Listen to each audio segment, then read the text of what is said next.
Assalamu alaikum masu sauraro, barkanmu da wannan lokaci a cikin shirinmu na daga wasiƙunmu. Mun yi muku magana akan yadda za mu gaya muku mutum ya dace da kai ko a'a. To ga na ɗaya, idan mutum yana kawo maka kwanciyar hankali, nutsuwa, baƙin ciki kaɗan da kuma daɗin zama tare, to yana dacewa da kai. Mutumin da baya dacewa da kai shine wanda kullum kake cikin tsoro, zargi, rashin kwanciyar hankali ko kuma kuka. Sai kuma na biyu, halayenku suna iya haɗuwa. Ba dole ku yi kama ba, amma ɗabi'arku tana haɗuwa. Ba kwa yawan rikici, kuna iya fahimtar juna ba tare da wahala ba. Idan mutum yana rikitar ma da zuciya kullum, yana nuna ba ku dace sosai ba. Kuna iya warware matsala a cikin nutsuwa. Mutumin da ya dace da kai ba wai baya yin kuskure ba ne, amma idan kuskure ya faru, kuna iya yin magana, yana sauraron ka, kana sauraron sa, kuna gyara tare.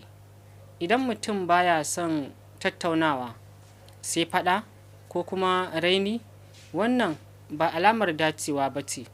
Na huɗu, mutum ya dinga girmama ka. Girmamawa shine ginshiƙi na dangantaka.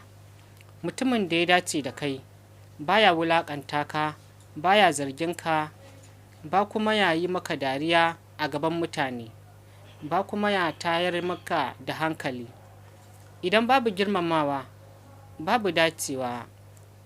Wannan shine, idan babu girmamawa, to babu dacewa. Sai kuma na biyar, ya dinga karɓar halinka yadda kake. Mutumin da ya dace da kai baya ƙoƙarin canza maka asalin halinka. Zai iya cewa ka gyara wani abu, amma ba wai ka canza asalin kanka ba. Sai kuma na shida, ku dinga goyon bayan juna. Mutumin da ya dace da kai zai dinga ƙarfafa maka gwiwa, ya dinga goyon bayanka, ya dinga taimakonka ka ci gaba. Idan mutum yana takura maka ko kuma yana rage ma daraja, to wannan bai dace da kai ba. Sai kuma na bakwai, soyayyarsa tana da amana da gaskiya. Mutumin da ya dace da kai baya ɓoye wani abu. Ba zai dinga maka ɓoye-ɓoye ba, ba zai dinga ma ƙarya ba. Zai dinga bayyana abin da yake ji ne, kuma yana mutunta amana. Dacewa tana buƙatar gaskiya ba tare da yaudara ba. Sai na takwas, yana sawa ya ji kai kafi, ba ya dinga ƙasa da kai ba. Mutumin da ya dace da kai yana sa ka ji ƙarfi, ka ji daɗin kanka, ka ji kuma ka fi kyau. Idan mutum yana sawa ka ji kai baka da daraja, to wannan alama ce ta rashin dacewa. Sai kuma na tara, ba ku rasa juna ba, ku biyun kuna ƙoƙari. Dangantaka ba ta tsayuwa idan mutum ɗaya ne yake dagewa.